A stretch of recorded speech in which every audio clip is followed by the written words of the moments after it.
Selamat siang, Bu. Di sini saya akan menjelaskan anatomi fisiologi sistem perkemihan atau sistem urinaria. Di sini saya Gresani Selatampu Bolon dengan NIM 032021024. Sistem urinaria adalah suatu sistem tempat terjadinya proses penyaringan darah sehingga dari darah bebas dari zat-zat yang tidak dipergunakan oleh tubuh dan menyerap zat-zat yang masih dipergunakan oleh tubuh.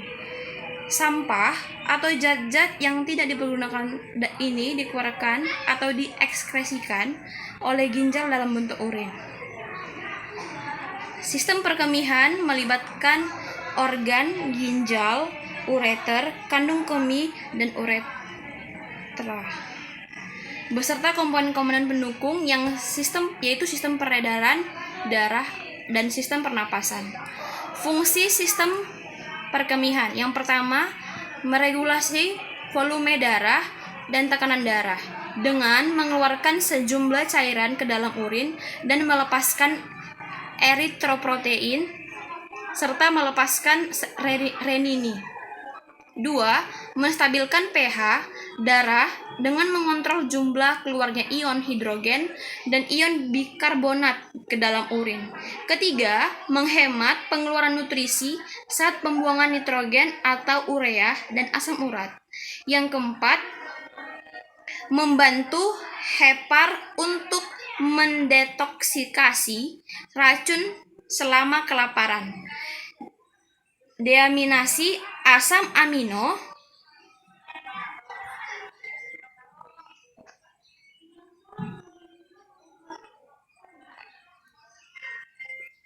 yang dapat merusak jaringan. Organ-organ penyusun dari sistem perkemihan yaitu 2 buah ginjal, 2 buah ureter, 1 buah kandung kemih, dan 1 buah uretra. Yang pertama, ginjal. Ginjal merupakan organ terpenting dalam mempertahankan homeostatis cairan tubuh secara baik. Ginjal berwarna coklat kemerahan yang berbentuk seperti biji kacang yang terletak di belakang peritorium pada kedua sisi vertebra, 12 lumbalis, 3 yang melekat langsung pada dinding abdomen. Ginjal kanan sedikit lebih rendah dari ginjal kiri karena hati menduduki ruang lebih banyak di sebelah kanan. Yang kedua, ureter, di mana ureter adalah organ yang berbentuk tabung kecil yang berfungsi mengalirkan urin dari pielum ginjal ke gantung kemih. Untuk ureter pada orang dewasa memiliki panjang 20 sampai 30 cm dengan diameter 1,7 cm. Ureter dibagi menjadi 2 bagian, yaitu 1 ureter pars abdominalis berada di pelvis renal sampai menyilang di fasi iliaka. Sedangkan ureter pars pelvica berada mulai dari persilangan fasa iliaka sampai kandungan kemih. Ureter memiliki lapisan yang terdiri dari yaitu dinding luar jaringan ikat atau jaringan fibrosa, yang kedua lapisan tengah atau otot polos, dan lapisan sebelah dalam yaitu mukosa. Yang ketiga, kandung kemih. Kandung kemih adalah organ yang mengumpulkan urin yang diekskresikan oleh ginjal yang dimana melalui ureter sebelum dibuang keluar tubuh melalui uretra. Kandung kemih ini merupakan kantong yang berongga yang terpenuhi otot-otot dan dapat digelembungkan atau elastis. Kandung kemih ini secara anatomi berada di belakang fisis pubis. Bagian kandung kemih terdiri dari 3 bagiannya. Yang keempat, uretra. Uretra adalah saluran yang berjalan dari leher kandung kemih ke lubang luar yang dilapisi membran mukosa yang bersambung dengan membran yang melapisi kandung kemih.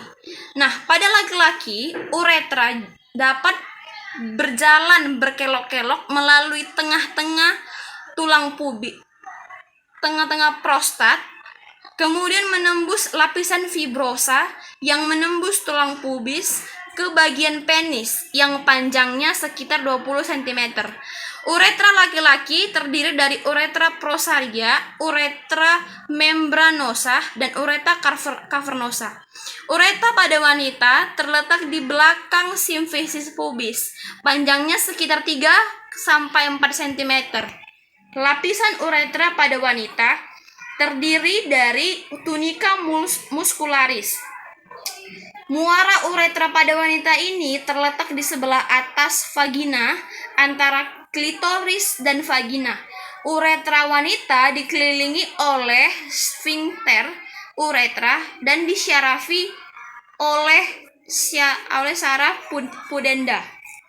Secara seksualitas, daerah di ujung uretra ini sangat sensitif karena ada ujung-ujung syaraf pudenda dan daerah ini disebut zona erotis uretra atau titik U.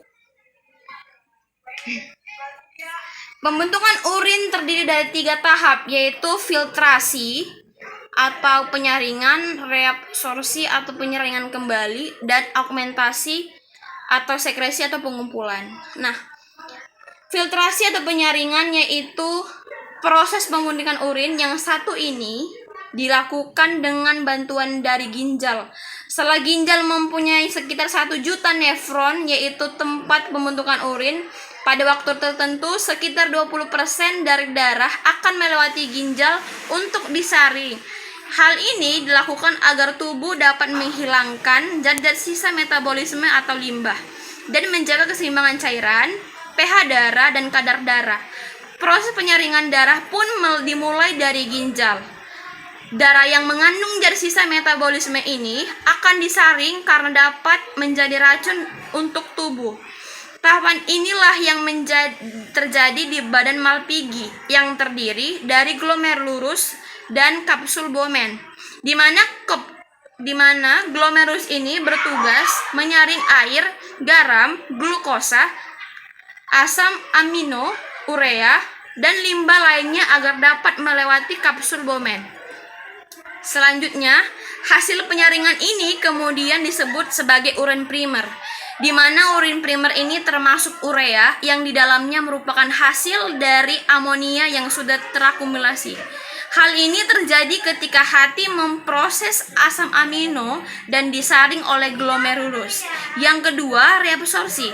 Reabsorpsi ini setelah filtrasi, yaitu proses pembentukan urin. Selanjutnya adalah reabsorpsi, yakni penyaringan ulang.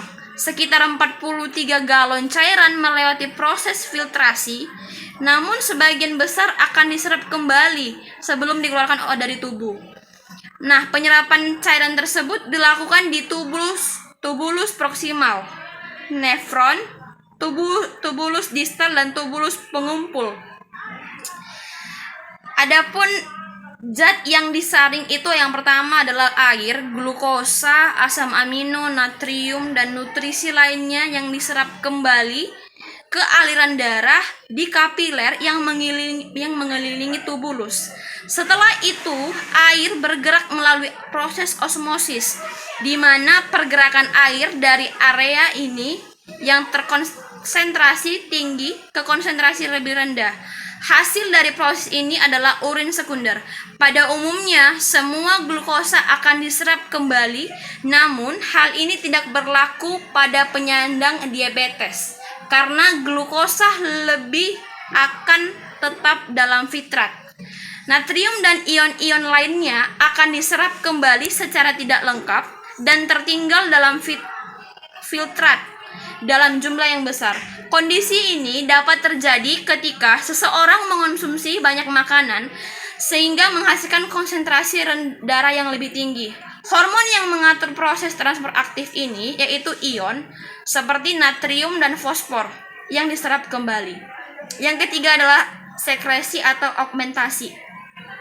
Sekresi adalah tahap akhir dari proses pembentukan urin, di mana zat yang mengalir langsung dari darah di sekitar tubulus distal dan tubulus pengumpul ke tubulus tersebut Tahapan ini yang menjadi bagian dari mekanisme tubuh untuk menjadi keseimbangan pH asam basa dalam tubuh. Ion kalium, ion kalsium, dan amonia juga melewati proses sekresi seperti beberapa obat. Hal inilah yang dilakukan agar senyawa kimia dalam darah juga tetap seimbang. Proses ini dilakukan dengan meningkatkan sekresi zat seperti kalium dan kalsium ketika konsentrasinya tinggi. Selain itu, penyaringan kembali atau reabsorpsi ini juga ditingkatkan dan mengurangi sekresi ketika konsentrasinya rendah. Urin yang dibuat oleh proses ini kemudian mengalir ke bagian tengah ginjal yang disebut panggul, di mana ia mengalir ke ureter dan kemudian tersimpan di kandung kemih. Selanjutnya akan keluar saat buang air kecil. Demikian presentasi tentang sistem perkemihan atau sistem urinaria dari saya. Sekian dan terima kasih.